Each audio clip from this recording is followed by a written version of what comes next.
Hello, everybody, and welcome to another episode of GSL. That's right. It's Wednesday, and we're ready for another country hoedown hootenanny. That's right. You see, we're going to talk about all the goings-ons, like somebody is complaining to a regulatory board about stuff in Game Pass may pull them to another console. And we come to find out that it's under agreement to not even go to Game Pass for a number of years. Yeah, we're going to get into all that. What a shocker. Will the regulatory? No, I doubt they'll even take that into account because I'm sure they've already got their review copy of Silent Hill from Anyway, but we're a little light in the loafers tonight. Mr. Bush is running late, and Mr. Fabio had an important engagement, and Mr. Bush is saying he needs another link. Interesting. Right. So an interesting start to the day so far. Yeah, well, let me pull it up here. I'm going to give Mr. Bush another link.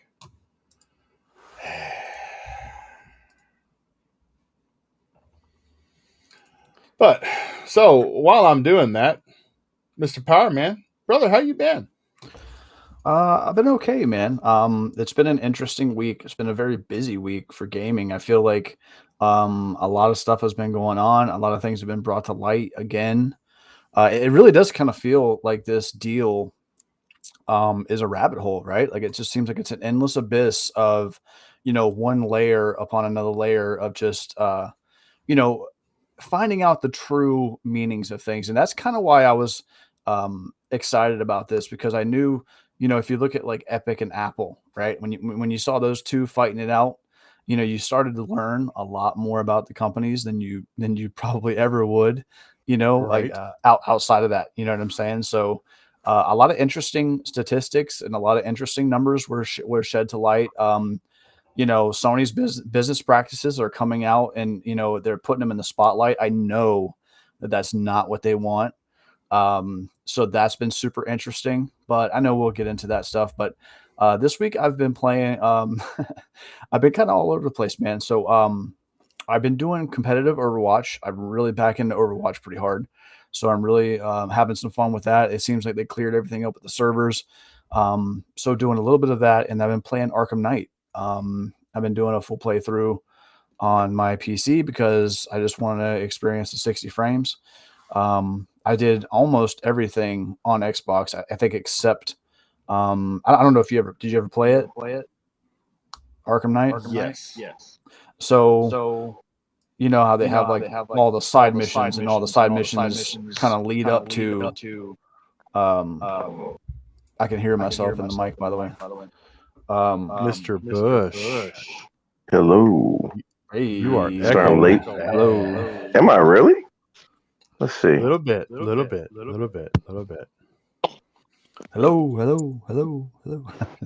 How about now? I think it's gone. I think it's gone. Yeah, now. it's good. Okay, It's good okay. now. It's good now.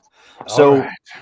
yeah, so I've been doing that. I've been wanting to go through, and I'm gonna tell you right now, man. Like, and I know me and Bushido, we've been on this for a minute, and we've been we tagged people. Man, the Arkham series just would look so yes. good on console with a series enhancement, and it's just such a shame because I'm playing it on PC and I'm just like, oh man, this is just good, It's and gorgeous on PC. Yeah. it really is, man, and that's not me like capping or even trying to hype it up. It just genuinely looks amazing. I mean, it really is a shame, and it's where I get back to, like, I really feel like I think that in the future, and maybe with the next Xbox iteration, maybe they'll have it where they just have, you have like the freedom of like that, like you have a closed box, but then you can say, okay, do I want this to run at 60? And then it just automatically, they have a maximization for that, or 30 maximization for that, but for every game, you know what I mean? How awesome. But that's where the free the FS boost comes in at, because they just need permission. Yeah. They're like, hey, can you mind if we do it? Now, I remember talking to God, who did I talked to recently? I talked to somebody recently about that, and the first thing they said was that maybe the company's looking to do something on their own, and I was like, come on, like it's not that hard to like let somebody else do it, unless you're gonna do something. If you're gonna do something, to say something.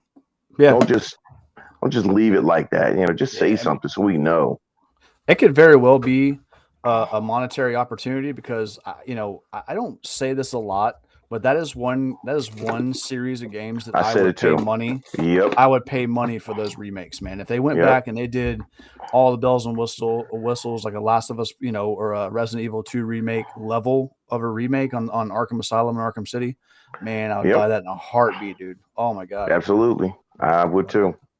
I think the only one that has the boost is Arkham Asylum.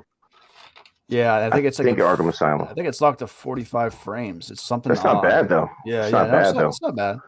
It doesn't look terrible for sure. Yeah, but I'd like to see it in Arkham City though. But I mean, me too. How much of the map do you get to load, and when does the pop in happen at a distance, and that's where the different factors. That's where the SSD would come in at though. It would at least stop that. The frame rate is a real thing that needs to just be unlocked so that the SSD can really perform off of that. But I wish we could get some information on it. I would stop tweeting them. I tweet them every week, at least every week I can remember. Yeah, that's the series. And I've always thought, I know that it had a lot of issues, and people were mad at some of the microtransactions, but the Shadow of Mordor series and Shadow of War series, I thought were awesome games, man. Like in their own right. So many people say that, yeah. The Nemesis system was so cool. And I think that game also on PC looks amazing. And I think that it deserves an enhancement. It makes me feel like it's got to have something to do with WB. Like there's something. I think so too. You know what I mean? With WB going on, that's holding everything back. Maybe it's the IP, and maybe the investors see some type of money opportunity and they're holding on to it. I don't know, but that's what I've been playing this week, man. Mr. Bush, sir, have you had time to game? Have you had time to game? What have you been playing, brother? I've been still playing Cyberpunk. I want to clear the whole map of all the jobs. Yeah. I want to clear the map of all the jobs, and I want to. I'm at the end of the story already. At the end of the story for days. I didn't want to finish it yet. I just wanted to get the achievement for finishing every job, and I played some Scorn. I like Scorn, and I didn't like Scorn, but I only played like an hour or something. But because I was pissed because of the puzzle, and I was like, look, I didn't think this game was going to be easy, but man, I didn't think it was going to be like this either. So I'm all right with the game. I'm just going to have to put time in just for the game itself. So I figure after Cyberpunk, I'll go straight into that one by itself and see how it does. If it doesn't catch me again after a couple hours, I mean, you could beat the game in 5 hours, so I'll try to knock it out in one run. But after that, I really want to get into Plague's Tale. I love that the first game, and I believe the second one will be just as good, if not better. And Shipbreaker, I still really like that game, but you got to dedicate time to that game. Yeah. Mechanics are not easy. This game is so nasty. And the first, yeah, you're seeing Scorn on screen, everybody. It's moist. It is, yes. It is a disgusting game. Yeah. And like I was telling Powerman before the show started, Mr. Bush, there's a little bit of a difference between the service that we use for this podcast. I think there's a bitrate limit on our studio screen right here, because if you any artifacting you see on this screen, if you look at the YouTube feed, that artifacting's gone. So I think it's a bitrate limit in just this player, but not in the stream itself. So yeah, because I was telling Power Man that I went back and back when we had that developer last week. If any of y'all haven't caught the episode, or was the week before, or was it last week? It was last week. Yeah, if any of y'all haven't caught that episode yet, where we had the developer on that used to work at Ubisoft but is now at Microsoft, we learned a lot about game design. I mean, it was a great episode. But I remember mentioning to him that I'm still working on my capture bit rates and whatnot. And then when I went back to look at the stream, because I wanted to, I had forgotten some of the answers that he'd given us. I was watching on my 55-inch, high definition flat screen. I was like, hold on, that gameplay looks just fine. Mm-hmm. So apparently it's just with this studio that the bit rate's limited. But yeah, like I'm looking at it on YouTube right now and it looks fine. So gotcha. Anyway. Well, Bob has, and this is why Bob has such a huge backlog. Bob has an issue with moving on to a game before he's completely finished everything on the old game. So I've completely started over A Plague's Tale: Innocence, and I think I've got two. Yeah, I finished the game, but now I've gone back and I'm redoing the game, and I've got 2 chapters left to go, and I'm redoing the game, finding all the collectibles because I want to maximize the gamer score on it before I move on to the sequel.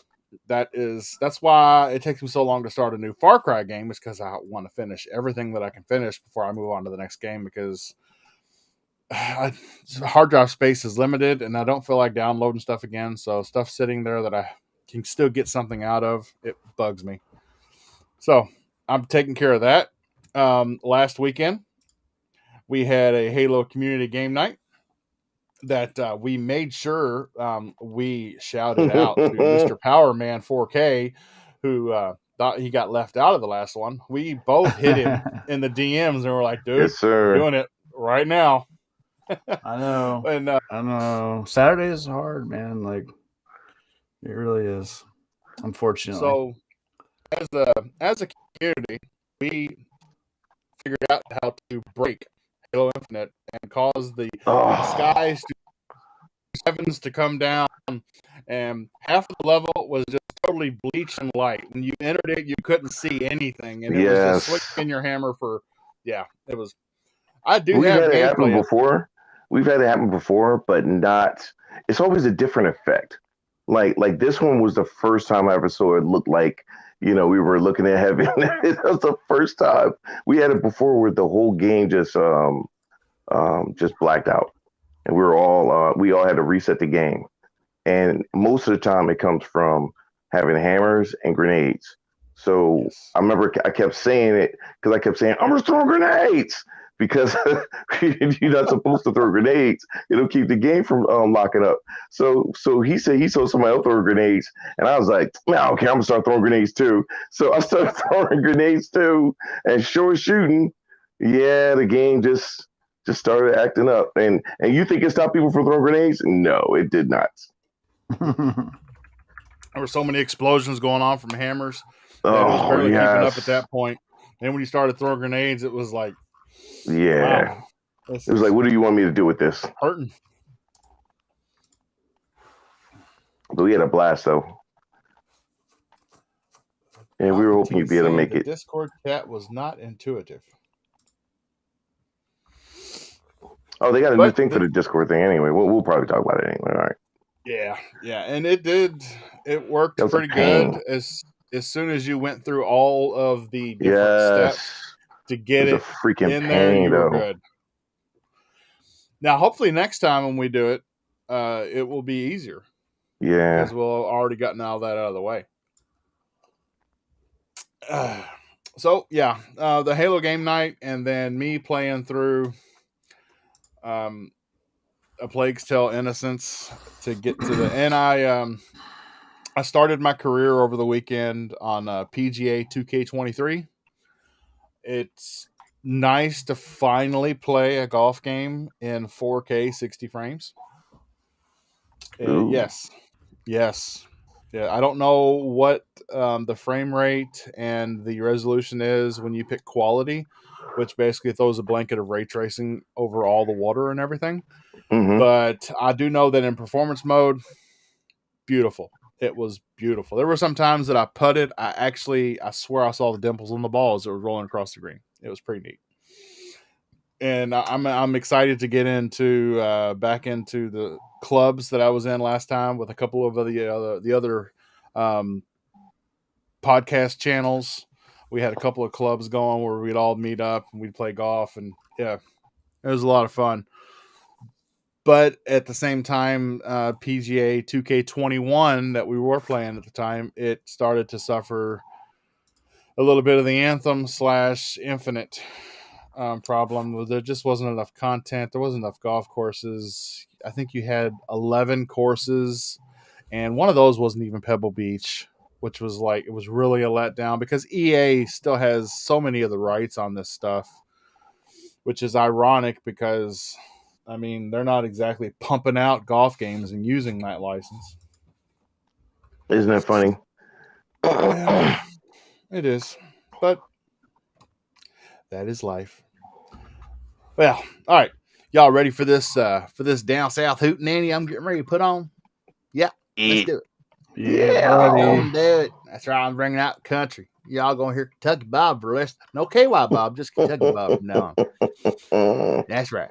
So Think about we're gonna get into this, and then whenever Fabio decides he wants to join, when he's done with his engagement / appointment / phone sex session. Ooh. Yeah. I said it. Whoa. Yeah. I'm gonna have to ask You for know. details. Ooh. Things in Brazil are spicy. Mm. But anyway, everybody like, share, subscribe, tell a buddy or two. Hope he's using We're gonna get KY. in. Like, yeah, I did. I sent him a care package when he joined the podcast. You all got the same thing. Yeah, that's true. Just hope he's using it. Yeah, I hope so. So, our first topic. So, do you remember Sony's problem with the acquisition of Activision and Blizzard, where they said that they felt like the Call of Duty franchise being on a service such as Game Pass would entice gamers to change platforms, to move to a different console? And now we've come to find out by some things that I've seen on Twitter, some photographed or copied documents, that was never going to happen in the first place. That's a false complaint by Sony. They actually have a deal with Activision Blizzard, and remember, every time Microsoft makes one of these acquisitions, they say that we will always uphold prior agreements. Well, there's already an agreement in place with Activision Blizzard and Sony that Call of Duty will not go into Game Pass for a number of years. So they didn't have that to worry about for a number of years anyway. Who's playing Dirty Pool now? Yeah. Now they've always been playing right. Dirty I would Pool. say that's been the name of the game since like the 90s at this point. You know. It's the thing that annoys me about them the most is that they're making all these complaints, but it's so hypocritical because you're doing every last thing that you're complaining about. You're keeping games off of Game Pass. You're spending money to keep games off Game Pass. You're spending money to keep games from going to another platform. You're having games that are purposely kept on their platform so people don't move over to the other platform. Isn't that the name of your game? If that's the name of your game, why are you complaining? This is you. It's like you're saying that I should be able to do it, but you shouldn't. It just makes absolutely no sense at all. But at the same time, they're going to continue to complain about it. They're going to continue to make it a thing. And we're going to be the ones who are going to have to hold off and wait until this thing is settled because of the shenanigans they're pulling. Yeah, man. It's like, Sony is the bully And Xbox is the kid that's been, he's been getting beat up on all ever since middle school, and he came back from summer break and lifted some weights and took some jujitsu, and now he finally punched him in the mouth, and now Sony's crying to his daddy like, oh, well, you guys, he's over there, Competition Markets Authority, like they're not playing fair. That they want Microsoft to play their game, and the thing is like Microsoft has enough money to play their own game. They can create a new game. They could buy your game and make a new game out of it. You know what I'm saying? Like that's the big difference, and that's what a lot of people aren't understanding. On Twitter, you're having this weird like dynamic that these guys, you got these rabid fanboys that can't decide if PlayStation's still better or Xbox is still trash, because either way you go, it either says you have to admit that you're either okay with the acquisition, or you have to admit that PlayStation's guilty of doing the things it's been doing. So they're in a weird, and I think Sony knows that. I think Sony knows they're like, their back's against the wall. I feel like they're kind of like a trapped animal right now. They're just kind of like lashing out at anything. I think they knew the Competition Markets Authority was the weak link in these government agencies, because if you look at their track record, man, they have a tendency of being petty, and they have a tendency of making odd decisions that end up getting them fined, thousands and thousands of dollars. I mean, all this information is out there on the internet, easy to find. They've been fined several times because of decisions that they made. And I think at the end of the day, all this is doing is hurting PlayStation, is hurting their gamers, because now we're hearing that basically they're not pushing anything out because they don't want any more, I guess, fuel for the fire for Microsoft's lawyers to basically have, when the inevitable lawsuit happens, if they deny this thing, Isn't that deceptive to you? Oh yeah. I mean, it's crazy. The thing is like at the end of the day, like they say that they're, when this first happened, PlayStation said they were concerned about their gamers and what they're going to have in the future as far as Call of Duty and all this stuff. And in the same breath, on the same hand, they're holding back any information about their games. Now, mind you, PlayStation does not have a lot of stuff announced like post 2022. They right now, as it stands, Spider-Man 2, Wolverine, which is probably 2024 late or 2025. I feel like that game's in early development. So Spider-Man 2, I feel good about. Insomniac, they've probably been working on that for a minute. Spider-Man 2 is probably a go, but like, can you guys think? I can't think of hardly anything that's relevant or first party that's coming out in the next year or two. So they're in a weird, precarious position right now with not holding on to, not releasing any of their information, because I know they have games. I mean, I'm not blind. I know Sony's doing work. What I mean? They put out games. They got stuff. They probably got plenty of stuff. But it's crazy they might not see it until March of 2023, man. Like we might not see nothing from them. And then of course, you have to have marketing periods, so it could be longer, because they're not just gonna shadow drop these big major exclusives the day after this thing is figured out, I agree. Yeah. It's just, I would really like to. I'd love to have somebody on here, like somebody who knows the law and what exactly happens when this does go to arbitration. Because, so can the committee still vote a certain way, even though they make it very blatantly clear that the other side has been doing this for several years already? Yes, according to Hogue Law on his website or on his YouTube channel. Shout out to Hogue Law.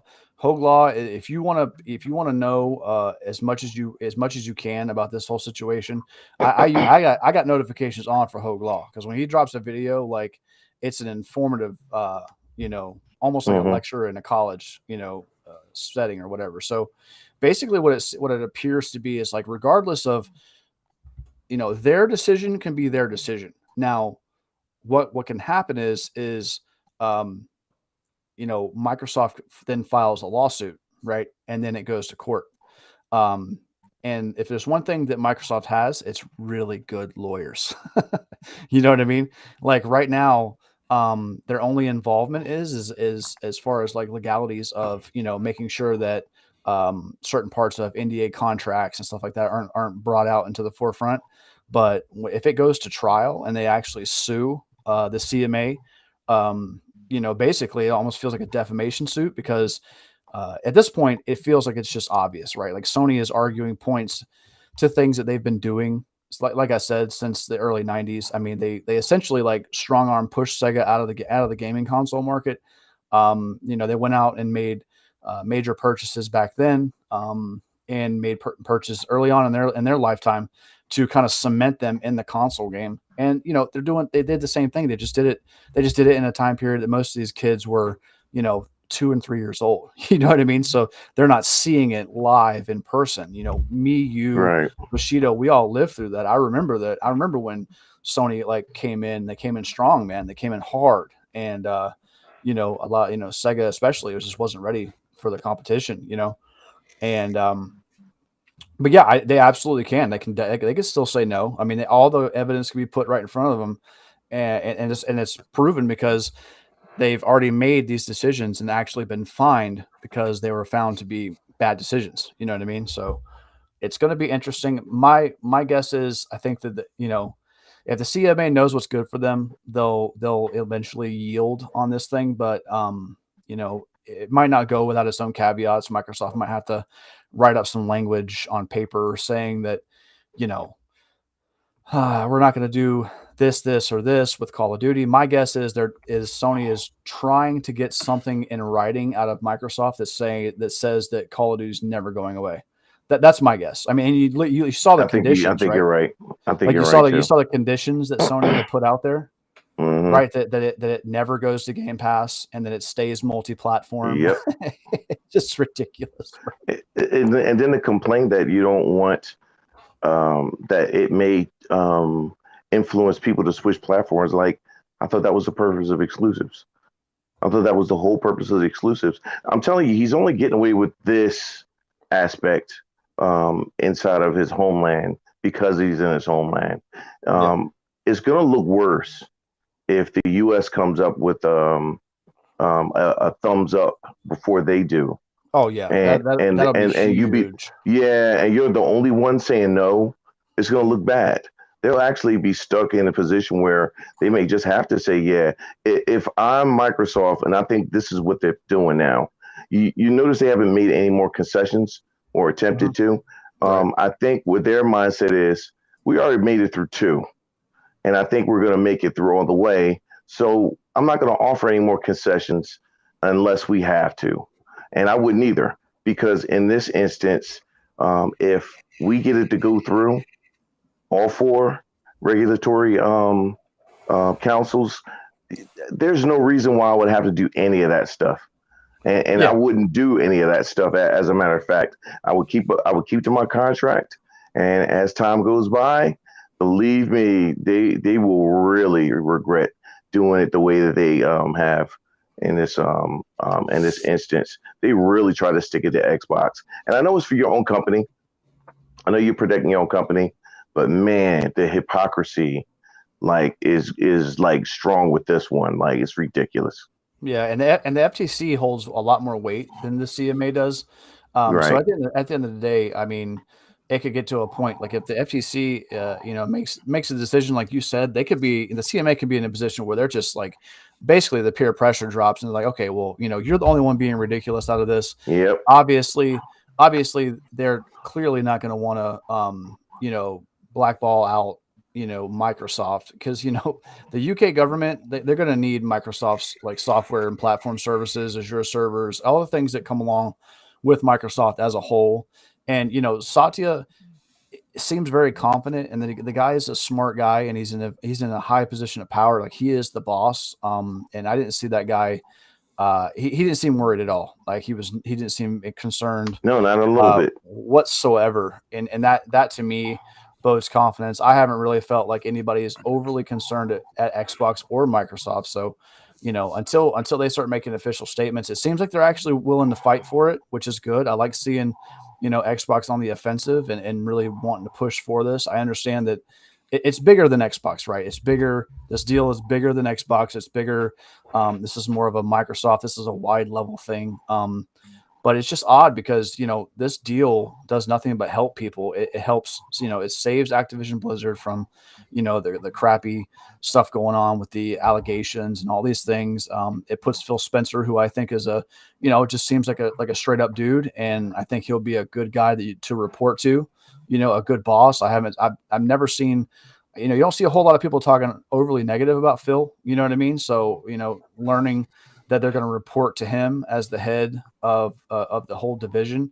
It seems that I saw Jez was talking about, it is a lot of confidence there at Activision. They feel that some changes will be made, and the culture could be making some good positive moves forward. You know what I mean? So this does nothing but help those guys, and Activision Blizzard, they wanted to be bought. This is nobody's forcing these guys to be purchased. They would have been purchased by somebody else had Microsoft not made the move. And I would hate to see a world where, Tencent or, somebody else, Amazon, gets a hold of them and hides them behind Luna. You know what I mean? Like, how awful would that be? Yeah, I agree. You have to think. So at the same time, let's say, because Microsoft says that they're going to honor all prior contractual obligations by studios or publishers that they acquire.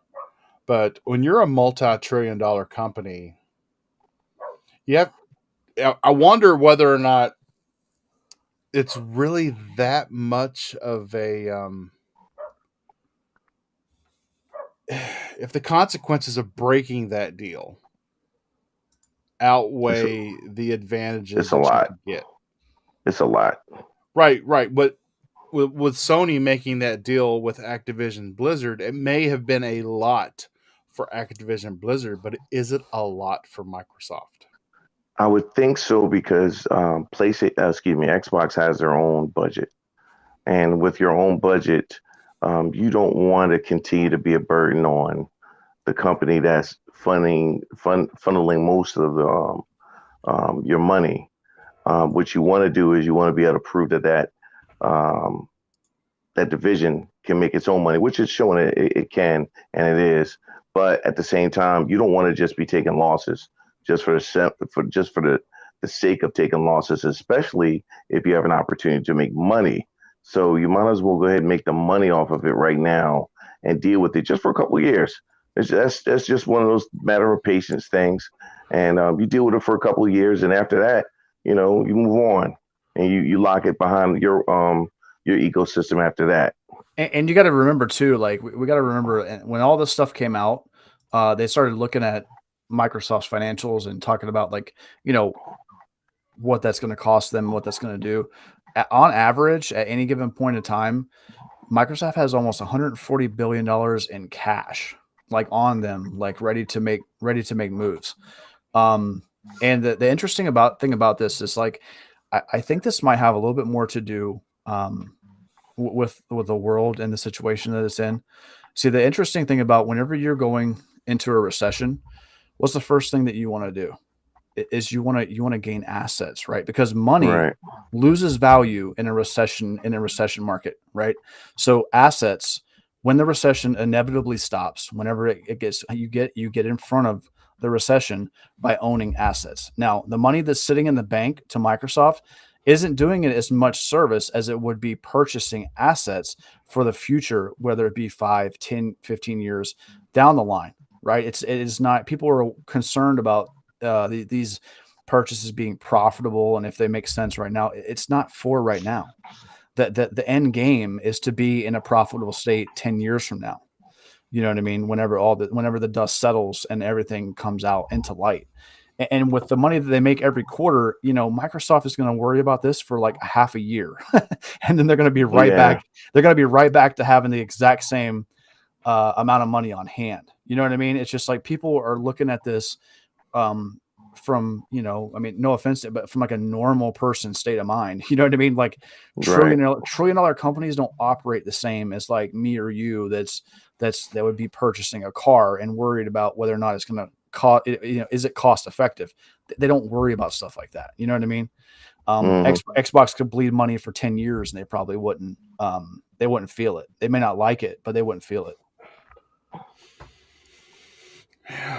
Well, only time will tell, and the time is the killer too. Because was it Thimber said in the chat that he's tired of hearing about this. He's not the only one.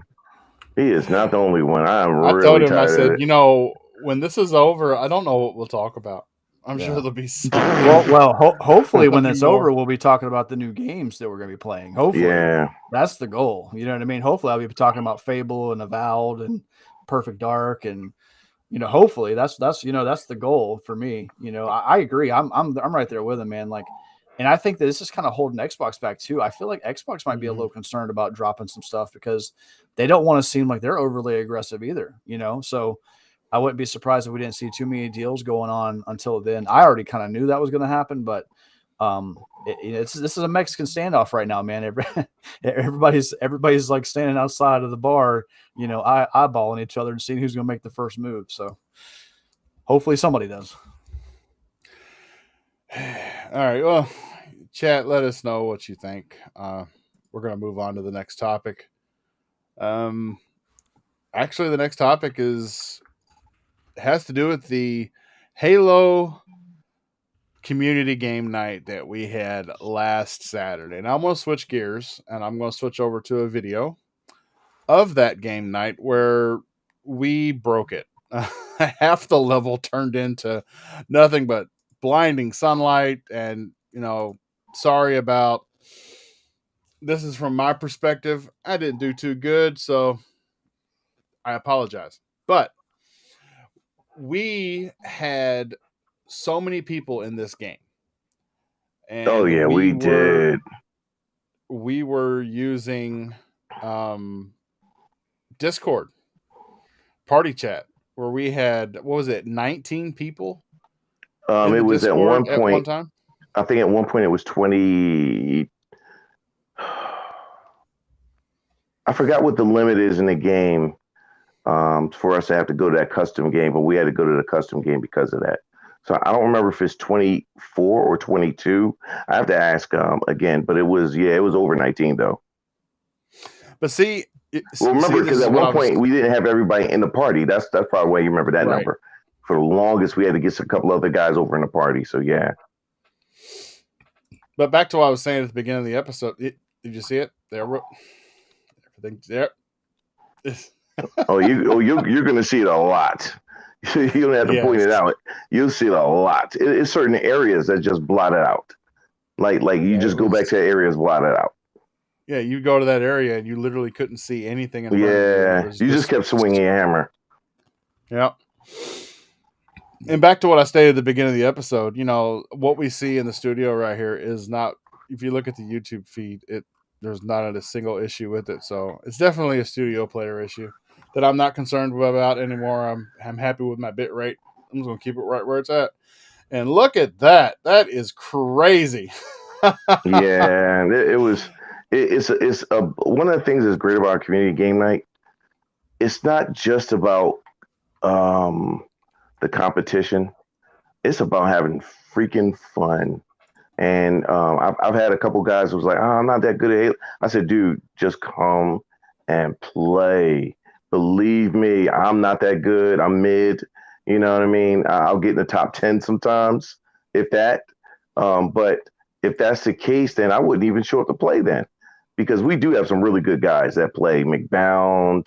McBound is... I'll tell you what, man. He needs to be on a team with just like 2 other people, and it'll be 14 of us against 3. That's he had a game before he had 50 kills, and I was like, "You got to be kidding me!" You got him, J Rock, TZ used to be really good, but TZ hasn't been out there in a while, so I still think he'd be good. But KJ's another one. So yeah, Umbra. And who else is really good? Panda's good. She might start off slow, but after a while, she'll start waxing cats. So it's not like you're playing in this game. I love it. Yeah, it's a whole bunch of really good players. The deal is everybody just wants to have a good time, and we're sitting there cracking jokes and laughing. It's not about who's the best. It is for those guys, they're ribbing each other, but it's really more about the jokes. Yeah, that was great. Well, It we really didn't even was. have this artifacting with the light and everything. We didn't even have this during the Rocket Arena. It was only when grenades and hammers came into play that it was. Yep, Come on, it Slip always does. Space. You're supposed to be next gen Slip It's Space. What the it's hell? rockets. Rockets do that also. Rockets and grenades and hammers and grenades. Yeah, it's too many explosions for the game to keep up with. Yeah, it just can't keep up with all that, man. It's like, no, stop doing it. Just stop. You smoke pandas for breakfast, Brisket. You also heard wallabies, correct? Yeah, Herd wallabies. heard wallabies. Oh man, Oh yeah, it was a good time, man. Papa T say you gross. Listen, man, Risk It doesn't even come anymore, and I think one of the reasons why Risk It doesn't come is because Pete owns him. It's really embarrassing by this point now that Pete owns him so badly, and Umbra, and they're on his show. That's embarrassing. That's really, you know. But what you gonna do? Yeah. And during this game night, I even requested Umbra and Risk It to talk at the same time, and they both shut me down. They took turns. No, it was Umbra and me, you ninny. And it was Umbra. I said Risk It. You got me talking. You got me thinking about Risk It. That's right, Risk It. I'm thinking about you. It was Umbra and Bushido. I was like, all right, now that we're in here, y'all talk. I said it's not funny. I said it's not funny, Bob. That's not funny. And then Umbra started laughing, and I was like, no, that's not funny, man. It's just not. It's just not. Oh God, that's crazy. Yeah. But I'm interested to see how good Power Man is. Power Man. With what? What are you talking about? With Halo multiplayer. Halo. You need to join them one. Oh, what, tonight? No. On Fridays. Whenever we have the Saturday nights, yeah. Hey, Bob, you know another one too? I almost forgot. I think Zucker was there too for a little while, wasn't he? Yeah, he was. I jumped in with J Rock's community, a couple of his community nights, but they were always on Saturdays. Saturday's a weird. It's always my work day, so it's always hard. Gotcha. You know what I mean? Like I can do Halo like during the week kind of thing. You know what I mean? Right. But, like weekends are tough because that's my money days. Gotcha. I understand that. Money days. Yeah, they do it on Sundays for us. I think it's Sunday. No. They do theirs. It would be Sunday afternoon for them, but for us it would be like 3 a.m. So they'll play on Sunday. Yeah, on Saturday for us. Oh, on Saturday, on Saturday. Well, actually, it'll be Sunday because it's Sunday morning. So they'll have theirs, but they'll be in the afternoon, and they'll play up until like 5 or 6 o'clock. And if you want to hang with them that long, you can. I have a couple of times because we just had that much fun, just laughing and joking. But yeah, it'll run really late sometimes, depending on who you're playing with and where you're playing. Yeah, I played it with Jedi and J Rock. I can't remember who all was in there, but yeah, it's okay. I don't know if I would say I'm probably better at like Halo 3 than I am Halo Infinite, but I'm like all right, probably average. Okay. New topic? Yes? Yes. So, if any of y'all have been chasing those Twitter waves, you will know that we were given a lot of excuses by Gotham Knights on why consoles were stuck at 30 frames a second. And you remember last generation, we were stuck at 30 frames a second because we were CPU bound. Yep. By the old Jaguar cores. Yep. Well, apparently they want to start their own narrative that this generation, it's features that keep us at 30 frames a second, like global illumination, like untethered co-op, like running it at 4K all the time, and things like that. Gotham Knights put out a tweet saying that these are the reasons that staying at 30. And bless their hearts, it wasn't even 24 hours later. The Callisto Protocol, shots fired across the bow. They put out a tweet reminding everybody that Callisto Protocol was still on track to be released the first half of December. And then they had to add that last sentence they added to that tweet that they didn't have to throw in there, but I'm glad they did because it gives me something to talk about. That last sentence said, "Oh yeah, and there will be a 60 frames per second mode." Peace. I was like, wow, shots fired. Yeah, to me, it just sounds like Gotham Knights, the developers. Don't say it got lazy. Don't say it got lazy. Well, it's a mixture of laziness and sticking to a release date. And they blamed the Series I'm always disagree with laziness. For this. No, actually, they didn't. The guy, that one guy, the animator, is the one who blamed it. And he doesn't even work on that project. I don't even think he works for Rocksteady anymore, as a matter of fact. Wow. Yeah, no, I think he used to. He doesn't. Yeah, he used to. Doesn't currently. Now we know why he doesn't. That dude's an idiot. But it's kind of like painting. I feel like it's one of those scenarios, man, where like, it's real dangerous whenever we take the word of one person in a field and treat it as if it's a blanket statement, right? Like that's always dangerous. That goes with, people in the real world, you know what I mean? Like, anything that's going on in this world, like taking one person individually and trying to tie that into anybody else, I think is like a real dangerous thing. As far as like Gotham Knights is concerned, man, like number one, 30 FPS is unacceptable. Right. And, I think that a lot of people that it mattered about, right? Like you saw Colt Eastwood, and a couple of other prominent people in the industry, man, they're going to play it on PC. And if anything, and like Tim Dog said it on on RDX, he was like, I hope that if anything, this is a good learning experience to show developers, show publishers, and show, Xbox, PlayStation, everybody that's involved that, listen, we're not really concerned about features that don't prioritize 60 frames per second. Right, like it should go frame rate, fidelity, resolution, and then everything else. You know what I mean? Yep.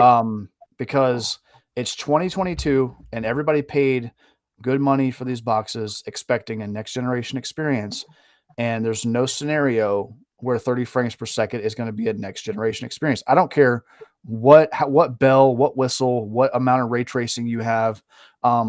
If I had a $15,000 PC sitting beside me instead of the one that I had right now, I still wouldn't run ray tracing because I prefer their performance over the couple of reflections or a little bit here and there that I may or may not even notice in the midst of playing the game. You know what I'm saying? Yep. Like to me, screen space reflections hold just as much weight a lot of times as ray tracing. And I know that ray tracing is still in its infancy and there's a lot more to do, but that never on the console, never trumps frame rate, especially on console where they don't have as many resources to pull from. Like if somebody has an RTX 4090, it doesn't really matter anymore, right? Like that card is just utter insanity, and you pay for that level of performance. But on the Series X, PS5, Series S, I feel like people want a smooth experience over shinier reflections, So I agree. I don't know. We'll see. I mean, I'm still buying it. I'm buying it on PC, dude. I love Batman. He's probably like, he's probably my top favorite superhero, in the Bat family. I've always wanted to play with them. So, but that's the comic book guy in me. You know what I mean? But I do think that people are going to be upset because they've been showing the game with trailers at 60 frames. And that's kind of misleading. You know what I mean? Like people are going to buy that game thinking that they're going to get 60 and they're not. So I don't know. That's my opinion on it. Let's go rocket match. All right. Well, I wasn't lying when I tweeted. I used to lie a lot, and you always had to make lies for lies, and so I don't do that shit anymore. I really did cancel my pre-order for Gotham Knights. I hadn't been charged for it yet through the Microsoft Store. I had already had it downloaded on my hard drive, and I canceled that pre-order, and I got the Callisto Protocol instead. Yes, I did. Because that to me looks like it's going to be a much better 60 frames per second experience. I'm into that whole Dead Space feel, and yeah, can't wait for that game. The game's going to be awesome. Next topic. The Xbox DVR is well, it's kind of a double-sided topic. So the Xbox DVR is getting improvements, but now you can actually go in through your Xbox app, and you can, like, say you can capture however much time you want to capture on your Xbox, but then you can go through your Xbox app on your phone and actually clip that time down to a watchable clip that you can then post on social media. I feel like Microsoft is actually turning a lot of resources finally towards what we've been complaining about all along, which is... But we've been able to do that before. You've been able to cut down a clip with your app? Because I was not aware of that. Oh, on the app? Yes, on your app. Oh, no. Only if I could send it to Twitter. Twitter will make me decide how much of it I want to use for a certain amount. So it'll say like the video is 2 minutes long, but at the same time, it's up to me to whether I want to put the whole video on there or if I have to cut it down to 60 seconds. And shout out to Thember in the chat for reminding me there was an Xbox update today that I just did make the update before I hopped in the studio and waited for everybody. There was an update that I applied. Didn't know what it involved, but it could only be good things. There's also an update that you can have a native app coming to make DVR better. So, yeah. Maybe the acquisition of Clipchamp is going to bear fruit. Yeah, maybe so. I mean, I think any direction is better, than where it's been. Direction. Yeah. Yeah, exactly. I do think that they got a little while though. You know what I mean? So they got they have to replace a lot of the features that we had even on the Xbox One. You know what I mean? With capturing content, editing content. I would like to see stuff like USB microphone support. PlayStation supports USB microphones. It doesn't make sense to me why Microsoft, like the PC platform, isn't offering that on their Xbox. You know what I mean? Especially now with this integration of Discord, which is, I think, a really good selling point and a unique thing that the Xbox platform has. What a better way to use Discord, but with a high end USB mic. You know what I mean? But hey, we don't know. I'm glad to see some movement. I'm glad to see some improvement when it comes to those things. It'd be good to see people utilize them. If it mattered to you, if you're listening, like, use it, because these metrics are, they're watched, they're paid attention to, and right. Like whenever they were talking about getting rid of sharing from Twitter, that was probably because they analyzed some market or some data and saw that not enough people were using it. So if the features is true, you got to use the features. I know how these companies think. And if you ain't using it, you lose it. It's just like anything else. Either that, or they'll put a little bit of effort towards it, like they have here in recent weeks, and they'll see that no more people are using it than they were before they did it, and they won't do anything else. Yep. So it's one of those things that stuff like this, feedback and interaction are like some of the two biggest things that these developers and the people that are in charge of this stuff are going to pay attention to, right? Like it's not even about necessarily like the thing itself. It's who's using it. Is it being used? Is it something that we can continue investing in? You know what I mean? And it's just as calculated as that. I mean, that's just what it boils down to. Yeah. I mean, I would really love to. I mean, I have a very comparable PC and a very good capture card, and so it's not really this generation has never been an issue for me because I've had this capture card and this a PC. This is a rebuild. I took a step up. But when the Series X came out, um, I haven't really needed it. And when the Xbox One was the console, I really didn't use it. So I didn't really learn about all the issues until I started to capture content and wanted to reach out and show everybody the things that I did. But you're right. Now, more than ever, I would love to be able to just capture everything through my console and then transport it somehow into a streamable service and show that to you here. That would be awesome. I would love to have my podcast launched right off of the console. There you go, Xbox. Yeah, how about that? Yeah, have the first I would just console like- where your users can actually run a podcast from their console. And I'm not talking about Twitch where it's just you people watching you play a game, but actually have a lobby with backgrounds and whatnot that links to a chat and whatnot. That would be awesome. I wouldn't mind being able to post myself on YouTube at least once. Man, or being able to go live from YouTube. That's always been a big thing for me. I've always been jealous of PlayStation being able to go live right from, you know what I'm saying?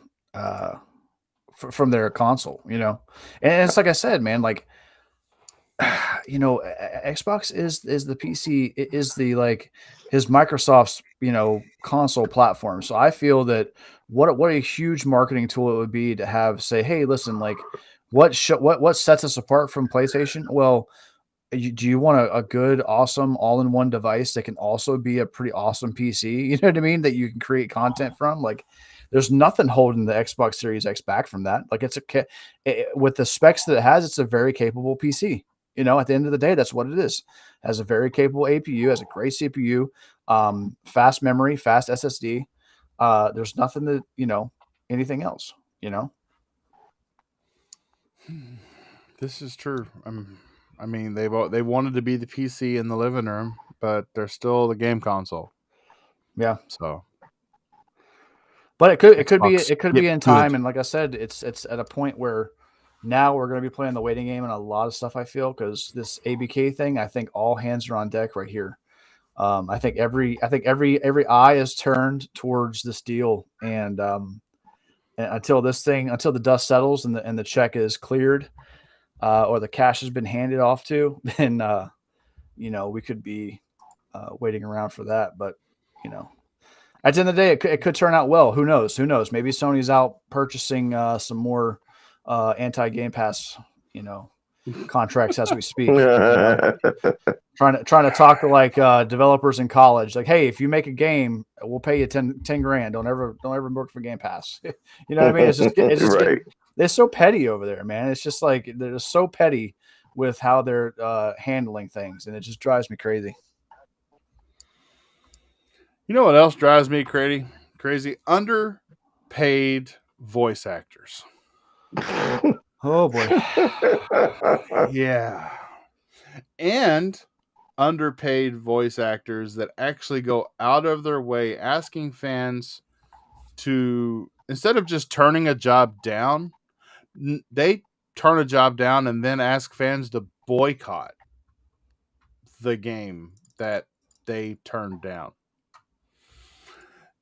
For those of you that haven't heard, ex-Bayonetta voice actor Helena Taylor says that she was offered $4,000 for her work in Bayonetta 2.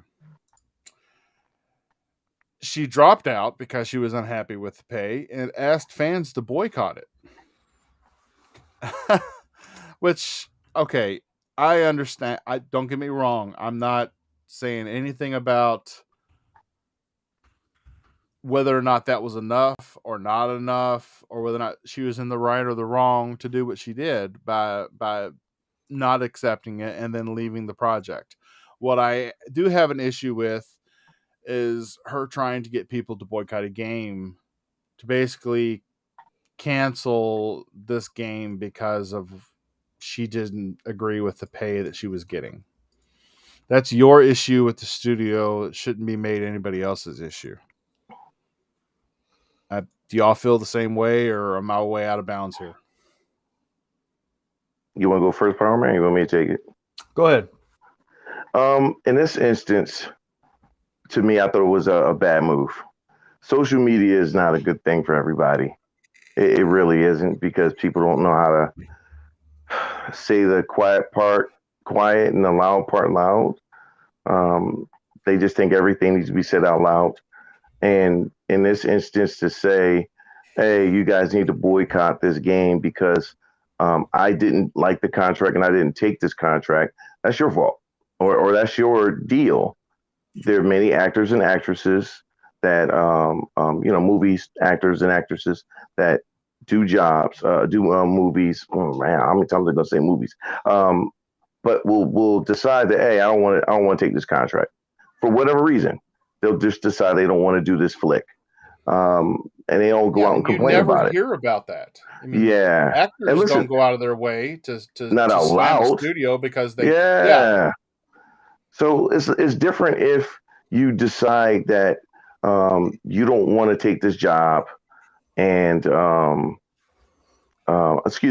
you negotiated and you felt like they didn't negotiate in good faith. You still don't take it to the streets, though. You just don't take it outside with a bullhorn and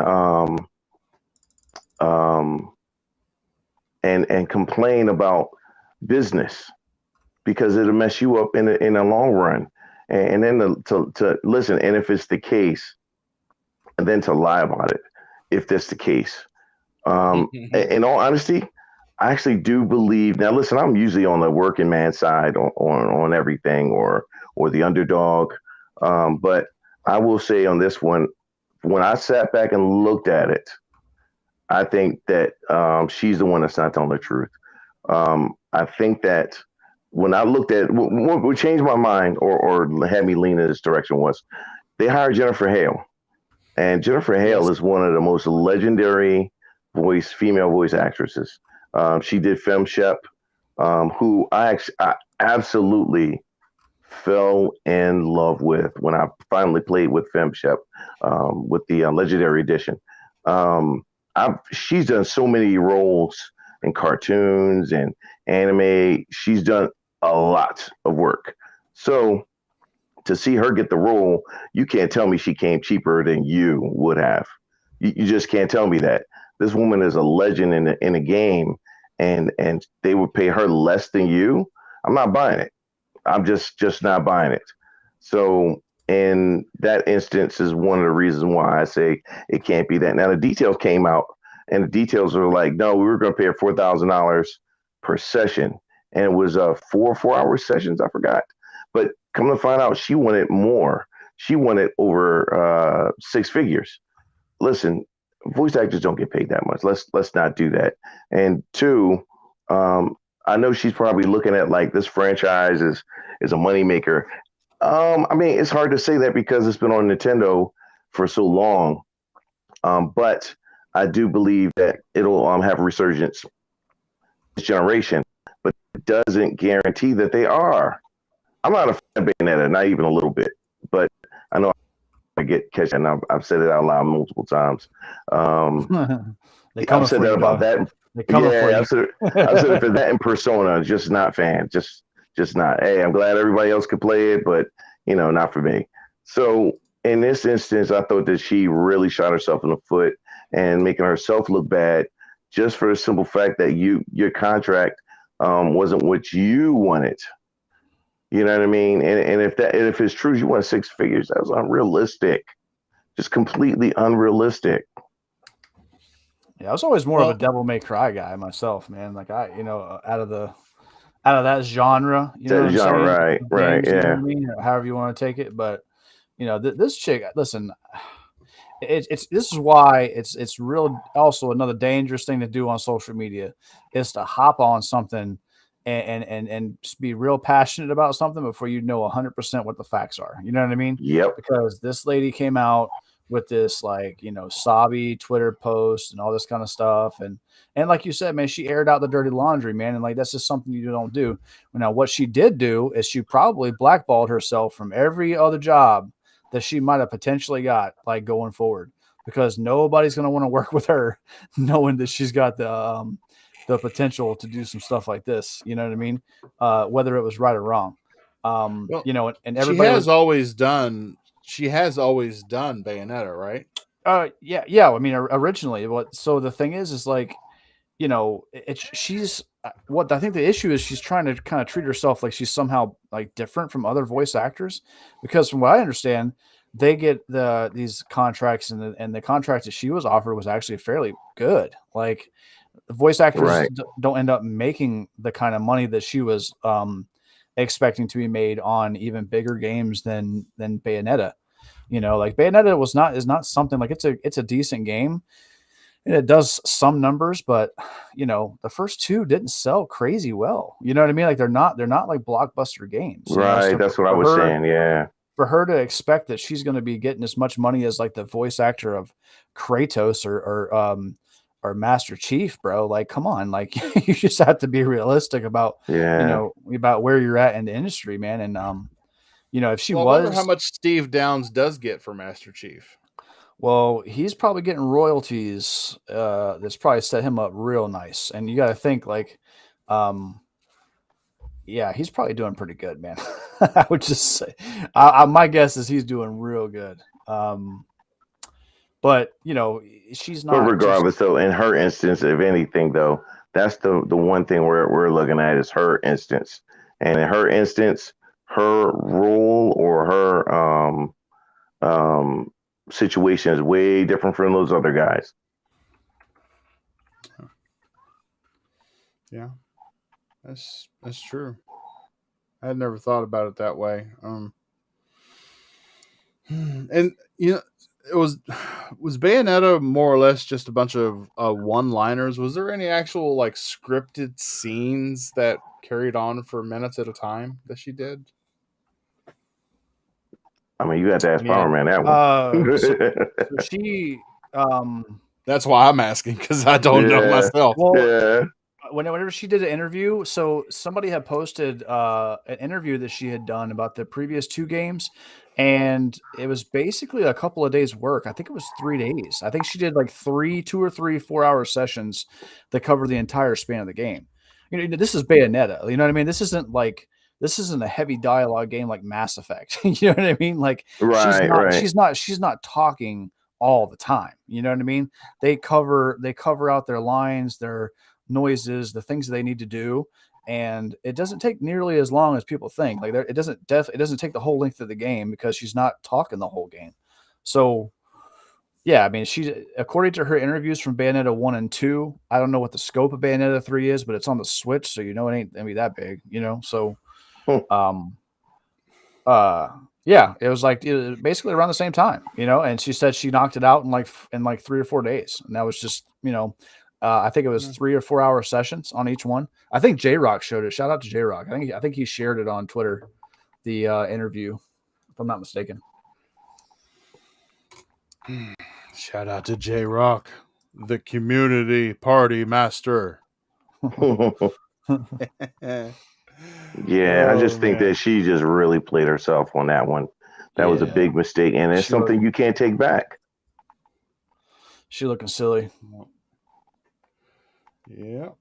And so we had a bit of a reveal today. Silent Hill. How much of the live stream did all of you catch? None. Not a Silent Hill fan either. I should have just for the show, but I was like, I just don't like Silent Hill.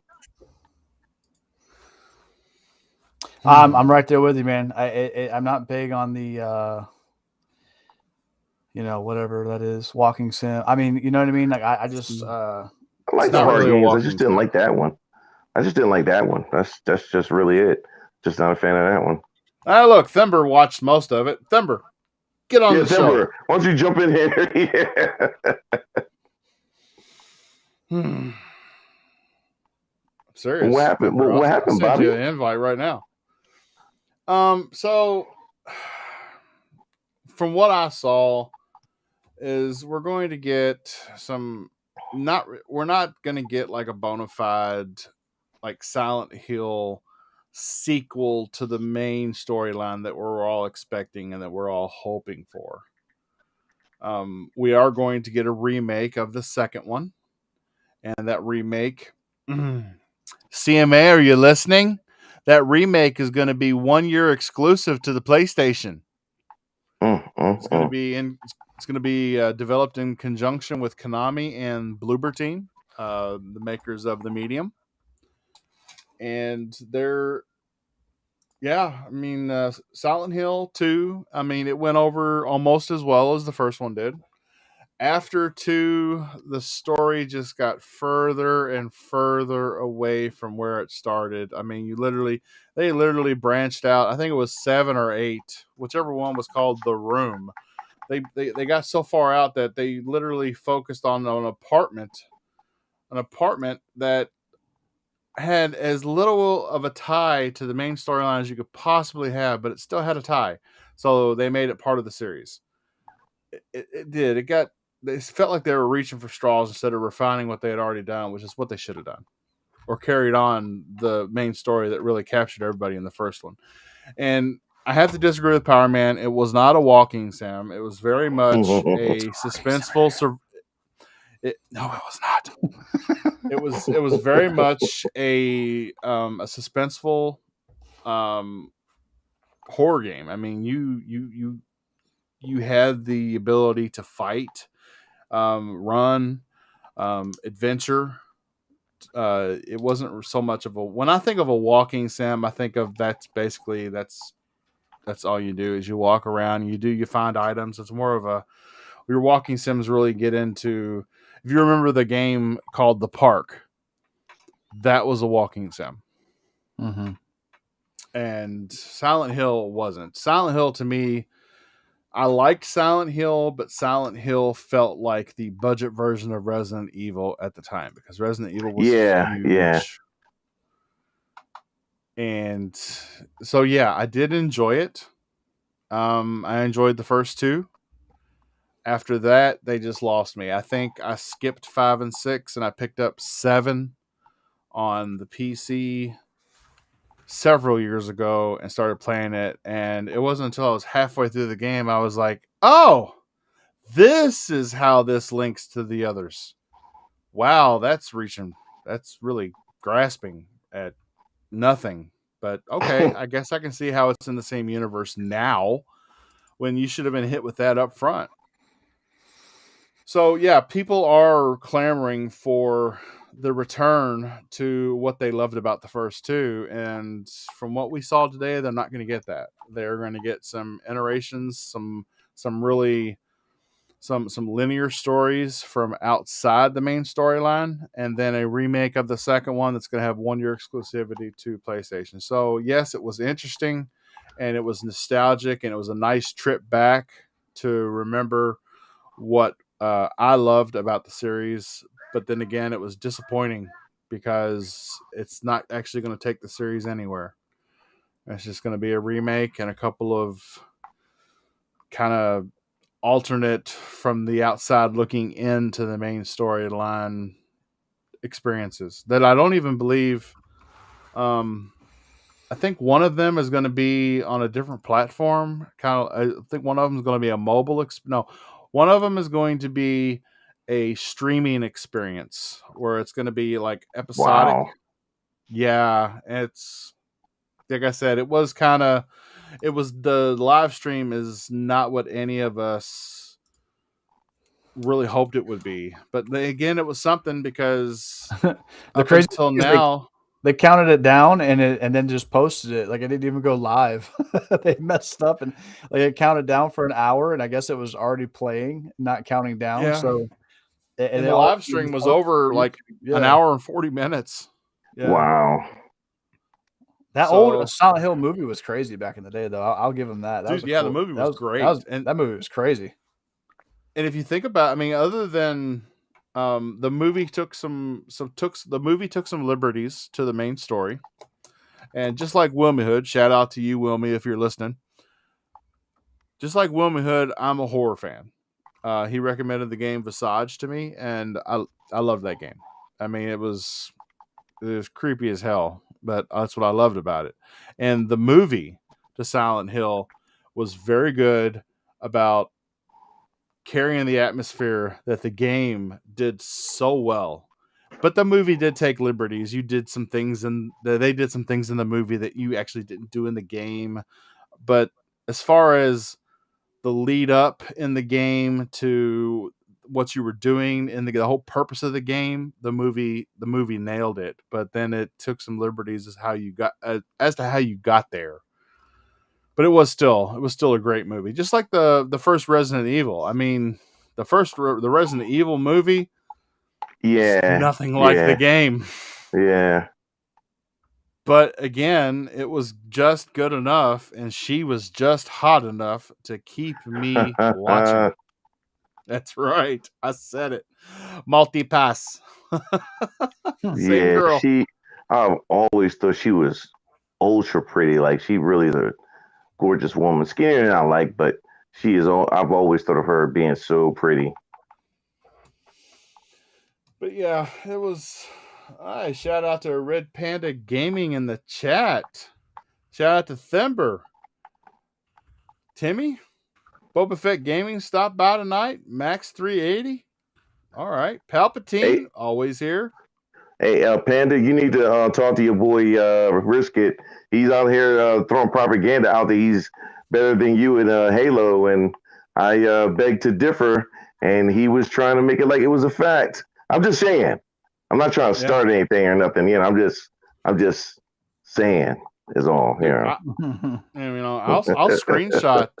I will screenshot the live chat, and I'll put that shit on Twitter. I'll do it. Yeah, yep. See, yeah. I'll start a war. See, I wasn't making it up. Yep. So, this comes the moment in the podcast where we are one member down. Apparently, that appointment that Fabio had took all night, and Bob's ran out of topics.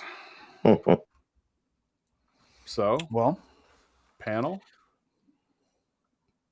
what do you got for me? Well, we talked about the Discord integration, right? We talked about like being able to actually jump into rooms, right? From the Xbox now, you can actually have access to each individual one. See, that's the thing. That's the biggest thing that when they started talking about like Discord being integrated into Xbox, like that's what I thought that was going to happen, and that's what I thought that PlayStation was talking about too. So you know, it was kind of disappointing when they just kind of like integrated it to where you can kind of just see what you're doing on Xbox. But this is really cool, man, because Xbox Party Chat system is great, but I do think the Discord is better. And I think it's better only because of having the different various like rooms with different, you know, priorities and permissions and, you know, you can have multiple things going on, and being able to access that from Xbox, I think is a super cool, unique thing that I think people kind of miss because, you know, you get used to it. You just use your party chat, but man, like if you guys are out there, dude, use that Discord. People, you know, they pay attention to that stuff. You know, I'm going to be doing it. I'm going to be doing it on PC and cross-playing over with my brother. I already talked to my brother about starting a Discord just for me and him because we play a lot of co-op games together. And I would rather use Discord just because it's easier, you know. So, shout out to Red Dead Panda asking the question if we're excited for Silent Hill and it being a timed exclusive for PlayStation. Before you got into the chat, Red Dead Panda, we literally just got done covering that right before you got into the chat. And I'm excited for more Silent Hill, but I'm disappointed with the kind of Silent Hill that we're getting, because it's not going to be an extenuation of the story or the main storyline that we love. This is going to be just a different outlook on it, and then a remake. And yeah, it was nice and nostalgic to see the stream and actually see somebody besides somebody on Twitter talking about rumors. It was nice to see somebody actually talking about bona fide Silent Hill info, but it wasn't exactly the info I wanted to hear. So there you go. Yeah, that's a shame too. I like remakes, and I'm always rooting for remakes. A lot of people don't like them, but I like them because there are games that I would like to play again, but I'd like to have a different spin on it. Instead of playing the same exact game over again. I like that because of I like remakes because it gives another generation a chance to play the great games that we got a chance to play and experience that. The only thing that I don't like is more people complain that there are too many. I don't think there's enough, to be honest with you. And especially since a lot of the companies keep rehashing the same games. Some of them I don't mind, and a lot of them I do. But me personally, I like remakes though, and I wouldn't mind continue to see more remakes. What would you guys like? What's a game that's not currently announced or even talked about that you guys would like to see being remade right now? Don't say Banjo. If you say Banjo, oh my no, god, no, I'm not gonna say Banjo. I'm not gonna say Banjo. I like Banjo, but I don't like Banjo enough to like. If I had to take, okay, I'll sweeten the pot. You get one game that gets the full works. I'm talking about Resident Evil 2 levels of remake, and it's not currently announced. It's not in the works right now. What game is it? Like, what do you pick? One game they're already doing, but it's taking them forever to do whatever the world they're going to do with it is Splinter Cell. Splinter Cell is absolutely a game I need me a remake for. I love Splinter Cell. The other one I have is Xenogears. I still to this day love that RPG. I thought it was one of the best I'd ever still think it's one of the best I've ever played. And trying to think of what other game. Splinter Cell can't count because it is currently in the works. What about you, Bob? I'm still thinking. All right, I got mine, so I'll tell you guys mine. Okay. I only reason I brought it up because I already knew what mine was going to be. Gotcha, that's cool. Because there's only one other game that I played more than this game, and it was I only played. So I played. It was Need for Speed Underground 2, and then Marvel's Ultimate Alliance. If I could have one game that I could get brought back Ultimate Alliance was from great. the dead, bro, Ultimate Alliance. Me and my brother and my friends, we played that game. I played that game. I beat that game with literally every single character. Every character. Wow. That game had Moon Knight. It had Venom. It had Hulk, Captain America. I mean, Daredevil. A lot of more obscure people that you don't usually get in superhero games. And it played like Diablo. Oh my god. Yeah. If there's one game that I could get that could look like Diablo 4, but play with the Marvel characters like that and get the same roster, it's all day. That's my easy pick. No problem. I would like to get another Punisher game. Oh yeah. So I beat the crap out of that game too. I got two. All right, what you got? I was gonna say this before Thember even commented, but I want Conquer Bad Hair Day. Oh my god! Pick a real game, Bob. Real game. Fallout 2. Fallout 2 given the 3 and 4 treatment. I would lean more towards Fallout 3 only because when I'm not really I'm not like a base builder myself, so like I wasn't too into that aspect of it. New Vegas is probably still my favorite Fallout. To date. But I did enjoy I enjoyed Fallout 4. It was just as soon as I got to like the base building aspect of it, I always end up neglecting that. You know what I mean? Even though you shouldn't be, So Yeah. I think I saw that too, that the director had left, and that's one of the things I was complaining about earlier before I got on the show. I was like, God dang it. Like, it's always something with this game that there's going to be something messed up or some way that the game's not going to be able to come out on time. It's another one I wish was a true rumor was Need for Speed Underground 2 needs to be redone. Okay. Yes. Who said that? That's what Panda said. Yeah, that's what I'm talking about. I tell you, dude. Like to see Splinter Cell. I mean, not Splinter Cell. Excuse me. What's the name of that game again from Kojima? Metal Gear. The very first one. Oh, the original one. Oh, yeah. Facts. Absolutely. Oh man, I remember back in the day. You guys remember if you ordered pizza from Pizza Hut, you got those demo discs. You guys remember those? Yep. Yo, I used to literally order Pizza Hut pizza just to get those demo discs. And I remember, really? No, I'm not even capping right now. And like, so I still remember the best one that they ever had, and it had the original Metal Gear. It had Tony Hawk Pro Skater on the warehouse level. It had oh my God, I can't remember the name of that snowmobile racing game, man. I know what you're talking about. Yeah. You know what I'm talking about? I played that game to death.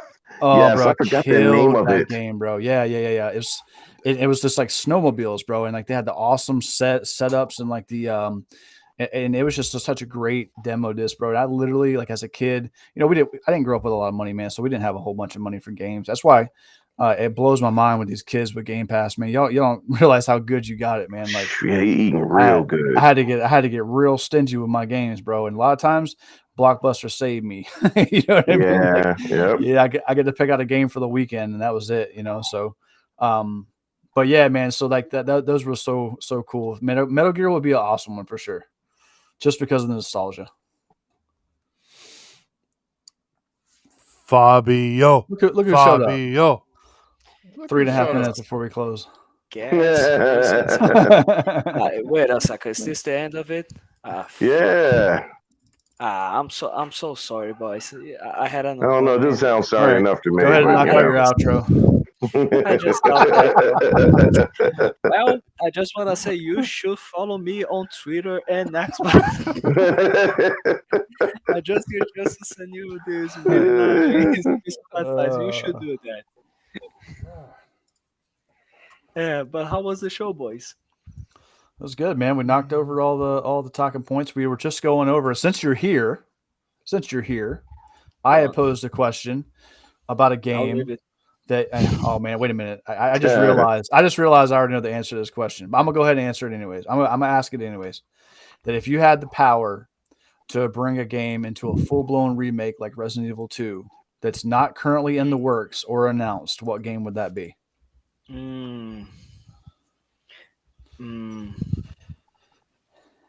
There are so many. Actually, there are so many answers to that. Most of them are going to be rare titles. Like I would love a new Viva Pinata. I would love a new Banjo-Kazooie. But I think that for a full remake, maybe either a Viva Pinata or a Conquer. I think that could be, actually. And I'm going to say to you the same thing I said to Bobby. Pick a real game. What? Conquer. Give me a break. You know what? I got to add Kazooie. Give me a break. I got to add one, though. You guys ever played, did you ever play Cameo on a 360? You guys yes. Yep. After playing that game with the FPS that game could totally make it in 2022, 2023. I agree. As a full blown, you know what I'm saying? Remake. Wait a second. So cool. I will rephrase. Can I do another answer? I got a better answer. I would love to see a remake of Overwatch 2 since the original. It's not even Overwatch 2. It's 1.2. They already did a remake, man. It took them 3 days to get it out. Yeah, like that's Overwatch. No, they made a remake of Gosh. Overwatch 1. I want Overwatch 2. That's the thing. Oh my god. Oh my god. Yeah, I heard everybody complain about that this week. I was like, wow. I'm having fun, but like, goddamn, it's not a sequel. No, it's not. Yeah. I mean, but When you there, get there a sequel and it's not, that's enough to really aggravate you as a fan. There is a lot of stuff on the PvE side. I think that's still coming. Like as it stands right now, it's essentially, Overwatch 1.2, or whatever. It's just a couple of new characters, but they went so long without updating that game, man, that it just didn't do enough because they were on a drought. I mean, I stopped playing that game a couple of years back, dude, and I was in Overwatch competitive pretty hard. Really? Yeah. I know that Jesus. about. God Yeah, my damn brother it. was diamond. I was like high platinum. I played around getting up into diamond on console, and Like I don't know. I'm just so curious. Like, what did Bob Kotick? I don't know if it was just him and Activision Blizzard's suits, the headmasters there, have done to the development of this game because it took what 3 years for that. Yeah. Like we know that it seems that Diablo 4 looks good and is actually going to be a new game, but like Overwatch 2 is like so. It's just Overwatch 1. It's fun. It proves that gamers still love battle arena shooters. Okay, that's a fact. Nice. But it feels more like an update and not a sequel. Is it Yeah. the gameplay or no, I mean the gameplay is the same, No, but the it's all, gameplay is the gameplay is same. good. It's fun as hell. The graphics are what beautiful. makes it Voice what acting makes is it on top. what makes it not feel like a sequel is what I mean. Simple. Lack of content. Lack of Oh content. wow. Heroes are the Sounds familiar. same. Maps are equal. Wait a second. Did I miss the Halo Infinite bashing? Really? No, you actually brought it up. And this would have been the first show we didn't complain about Halo at all. We Yep. actually gave There it we some go. props. There we go. Officially, we are now going to be talking about Halo Infinite just because of that. I'm so proud. I'm actually so proud of this show right now. God damn. We're making progress, slowly but surely. Like this is now our tradition. Yeah. I'm still I wondering guess. where Thimber said he wanted something, wanted to show something on the show. Link that And he he's posted. Where? right, and I asked him where. Where he did you post post that the link? Was it Let's on have a check. Discord? Did you send me something on Discord, Timber? Is that it? You posted here. What? We don't know Thember. We don't understand. No. Show us the way. Let's see. Are you guys gonna go see Black Adam this week or no? No. Not gonna see it. No, it Yeah, didn't I get think I good will. reviews. I know, but I listen. do intend to see it. Oh yeah, Movies are the one thing that I will No admit. figures not showing up. Can you post it Bushido, again? let me ask you this: did you like Yes. Man of Steel? Loved Man of Steel. All right, Man of Steel got a 56% on Rotten Tomatoes, bro. Makes Yeah, I no know. sense. I know. You see what I'm Yeah, I saying? know. Yeah, I know. Man of Steel is unequivocally not only the best Superman movie that exists, but might be the best DC Universe fight scene. Now, Yes, hold yes, on. I stand by that. I actually agree with you with that too. Hold on. What beats It it? might What be beats the it? best. What beats it, Like Fabio? the best Superman movie. Yes. I Yes. don't know. I just love so much Christopher Reeves movies. Like I think No, I That's think just nostalgia talking. I think he's you the got best. those sweet rose-colored nostalgia. glasses I on, think bro. Yeah. I think he's not just the best Superman, but he's also the best Clark Kent. He has the perfect acting. He might have been. I'll Now, he give it does to you. have I that. think he was a better Clark Kent. He was a better Clark Kent. Okay, but I judge the movie based on its whole and not its parts. Yeah. You know what I'm Okay, saying? okay. If So we I'm consider looking the at- whole, yeah. Okay, fair enough. Bro, the scene where Zod throws his mom, you can feel that, bro. Because Superman came in there with the heat. Like that was, and they showed Superman and the Kryptonians moving and interacting with each other, like how you expect Kryptonians to interact with each other. At that I don't know, hyper man. speed movement. Hyper speed, real hard hits, throwing trains, bro. That fight Yes. scene at the end with Zod, where he basically just learns everything Superman learns, like in the course of like a day. You know what I'm saying? Like that was a crazy movie, man. Like it does Yeah. not deserve a 56% on Rotten Tomatoes, bro. Yes. No, like Man of Steel is such a good movie. I'm like, how did it get mixed reviews? In my opinion, I have makes no sense. You got me. I know the woman that played the other Kryptonian. I don't know if it was just me, but I thought she was kind of hot. I'm She was just sorry. like- Wait a second. Let me just interrupt you here. Finber, what the fuck is this that you just sent me? What the hell is this game? I'm sorry. Holy. Okay, I may. Okay, I'll just put here on in the private chat of the studio, and you guys tell me what you think, because I don't know. Like I'm just I'll like take a look at it in a little bit. what? I'm so confused. Anyway, Hmm. so what was the other game you guys were complaining about? It was Overwatch and Halo Infinite. no, we bring that game up at all this week. I'm so glad. No, Sheesh. like, what do you, like? I'm curious. Did you guys talked about the Silent Hill post that I mentioned? Yep. So, how disappointed were you guys that it's just a TV show? I'm not a Silent Hill fan anyway. What? Okay, fair enough. Yeah. See, that's what I was saying. Listen, I got a couple of games that are not popular that I don't like. I don't like Silent Hill. Not a fan. I'll put it that way. And I'm not a fan of Persona. Not even a little bit. No, I'm not. Okay, fair enough. Yeah, Persona just doesn't do it for me like at all. Yeah, I'm not a Persona fan either, dude. I could care less about that game. I've had Fair people enough. try to tell me how and why I should like it, and I'm like, look, I'm 50. I'm going on 52.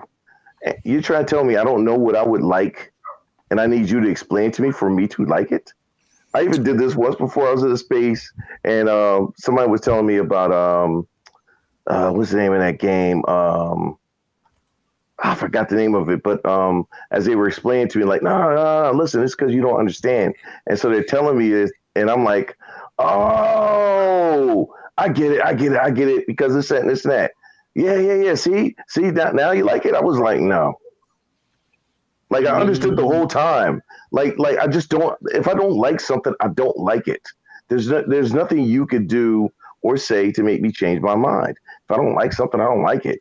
And if somebody doesn't like something, I might look at you a little, crazy, like they probably looking at me with it.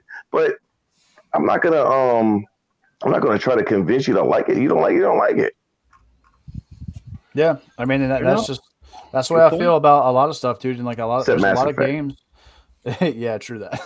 Yeah, that one gets a pass, bro. You can't. come at me with That's that the one game that I gotta sit here like, wait a minute. I Wait, gotta wait, question your gamer card. You're gonna have to explain some stuff. Yeah, first. you gotta You're explain gonna have to yourself talk to me about exactly. something first. You have to tell me you don't like sci-fi. You say you don't like sci-fi. I'm like, why? Yeah. What you gonna say next? You don't like Star Wars? You don't like Star Trek? Like, Right? you don't like Oh, science listen. fiction? Let you say you don't like science fiction, but then you say you like Star Wars or Star Trek. Now I'm back come on you. now. Yeah. Now I'm right back Come on now. you. Oh my god. All right, here you go, Thimber. Everybody, have a look at what Thimber wanted us to see. Oh my god. I'm Wait. excited. Why? Are you excited? Wait, what is this? Is there? Wait a second. Oh my god. Put some music. Can we put some music in there? No. Oh yeah, this is. No, I can't do it. Oh, Can't do okay. it. Copyright. Look at I mean, What game is this? here's the thing. I don't know. I'm speechless. Why is stuff blurred out? Like, what is that? Because it's a safe for work. It's a safe for work trailer. Oh, I think that explain. I think it's exactly what we fear it is actually. The reason why everything's blurred out. okay. Jesus. Okay. Is this a new game? This is something new. This is It looks like it's something new. Never heard of it. Oh, okay. Never Wait. seen it before. I'll put it that way. What the? Man, this is like nightmare fuel. Like I could Yeah, right. I Right. could play this shit around the kids, man. I had to sleep with me for another week. Alpine? Look, you probably want them to sleep with you after you play Yeah. I'm gonna need a cuddle buddy. Alpine. Like, God. Okay. I think I meant. Now we're back to Squishy World. Okay, I think I managed to destroy the show long enough with my presence. I think I managed to cause enough chaos. Let's work with that entropy, everyone. It's all good. Way to come in like a wrecking ball, Fabio. Yes, sir. Exactly. I'm sorry. That's okay. That's what I do. That's my job. Isn't that my job? Yes. Exactly. I agree. I'm supposed to make you laugh. I'm supposed to talk stupid shit. I'm supposed to have. You came no in idea like Tom Brady's personal life, a total train wreck. Oh my god! I came in as the Carolina Panthers came into this season. Oh my God! So you never came in? You never showed up? Exactly. They never showed up, bro. They lost their Exactly. coach. I mean, Wow, what boys was happened? hurt. What hurt? What happened? They got one man that can do anything on that team, and Christian McCaffrey, and that man needs to get up and he needs to go to another team ASAP. Yeah. There's way too much talent to be held back by that team, man. I'm sorry. Like I want to know who is worse in this season, the Panthers or the Broncos? Because the Broncos, I don't know what's going on. Yeah, well, they can keep them trash. They need to stay trash. Broncos can stay. Exactly. It's just amazing. But anyways, Okay. all right. You know when we get on sports, it's about that time. You know. Yes, sir. I'm so sorry. I'm so All sorry right. for this. Go on. That's all right. All right. So, now, for our final topic. No, I'm just joking. We had another topic I was to say. Yeah, I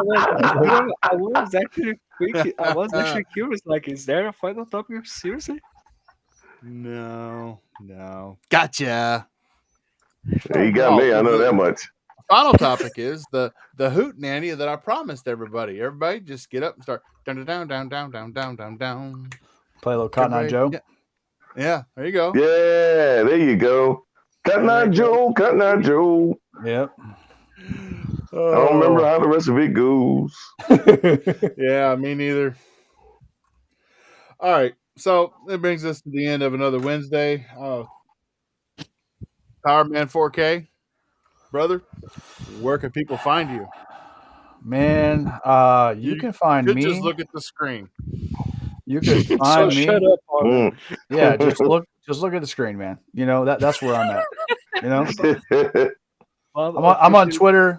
Just follow the most toxic Sony fanboy that you can find on Twitter, and I will be in his thread giving him this work on a daily basis.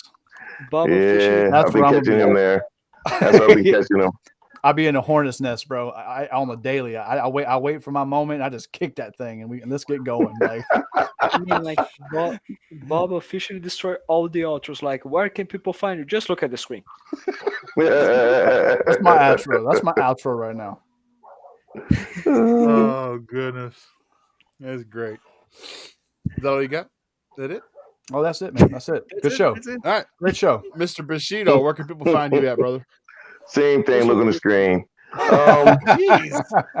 It's everywhere, man. I'm everywhere. I'm the same place as every place is everywhere is a place. Twitter, Xbox. Yeah. Yep, that's it. He is inevitable. Yes, I am in it. And he is a professional, Mr. Bush, the professional. I am inevitable. I'm liking that All new right, purple Fabio. profile pic, man. I'm liking that. I appreciate That's that. nice. Yeah, a lot of people. Cool. I wasn't too keen on the color, but a lot of people said they liked it, so Yeah, I'm I feeling left it alone. Yeah. Fabio, how are things on the other side of the world where you're at, and where can people find you? What is? Oh my God! Am I answering SpongeBob now? I think it's the same side. I just think it's like it's like the bottom end of the side. Well, I like- don't have a map in front of me. I don't know. I Brazil think it's could be still- underneath Japan for all I know. That's exactly where I am. That's exactly where I am right now. I'm beneath Japan right at this moment. I'm swimming. Tomato. Come on. It's all basically Europe. Now, so you sound like me when I used to mess with a guy named Aaron, and Aaron used to write for IGN, and so I mixed Sweden, Switzerland, the Netherlands all together in one place, called it Sweeterland. and so every time when I talked to him, I was like, "How's it over here, Sweeterland?" I said, "Listen, if I could send you $100, can you give me a Swiss Army knife?" He was like, "Yes, I could get you a Swiss Army knife. That's not that far from here." I was like, "Great, I'll send it to you. I'll send it to you in a couple of days. But I just need you to give me a real life Swiss Army knife." He was like, "Yes, yes, Switzerland is right near us. Yes." So I used to love doing that.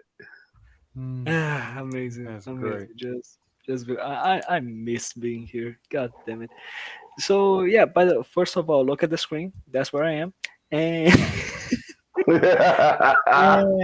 second All of right, all, that's it. That's it. second of That's all, it. Next second of week, all, I'm taking it all off the screen. It's not going to be there. Wait a second. Let me finish my outro. God damn it. Yeah. I won't be doing a true outro because I just want to say, do make sure to follow KY Bob, Powerman 4K, and Mr. Bushido, because these guys are the true heroes of tonight's podcast. Since I wasn't here during the show, I'm so sorry about that. And if you are if any of you is looking for being in a podcast, you can be sure that the Game Set Live now has a free spot, since I am going to be fired from it because I just got here late. I'm pretty sure of that. Never, But sir. love you all. Love you all. If it was a job, you'd have gotten canned for a no call, no show. That's right. No call, no show. Yeah. But it's not. It's not a job. It's a enjoyment and it's a pastime. Isn't it? Isn't it though?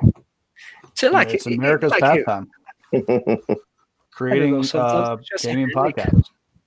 I don't know. Sometimes to me it's just a headache, just an inconvenience. But yeah, here I am. Oh, tell us how you feel. All right, and this is your host KY Bob. It's on the screen. Oh my god, That's gonna be our thing the now. new name. Game Set Live. It's on the screen.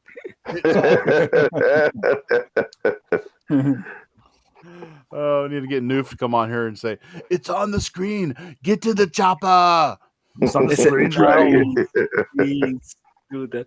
The podcast is just going to be like the topic is going to be on the screen, and we are just going. And the next topic is you can read it, right?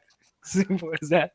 And Bob, I need you to still be patient. I'm still working on that endorsement for you with KY. So I'll get it done eventually. It's hit a little bit of a roadblock because somebody told them about my the fact that I like Astroglide a lot more than KY. So Ooh. yeah, that's a conflict of interest, sir. Yeah, you didn't do me any favors by saying it on air. So oh, you working for Coke and drinking Pepsi right now? how about that? you like Mountain Dew? You like Mountain Dew. I don't like being on Mountain Dew.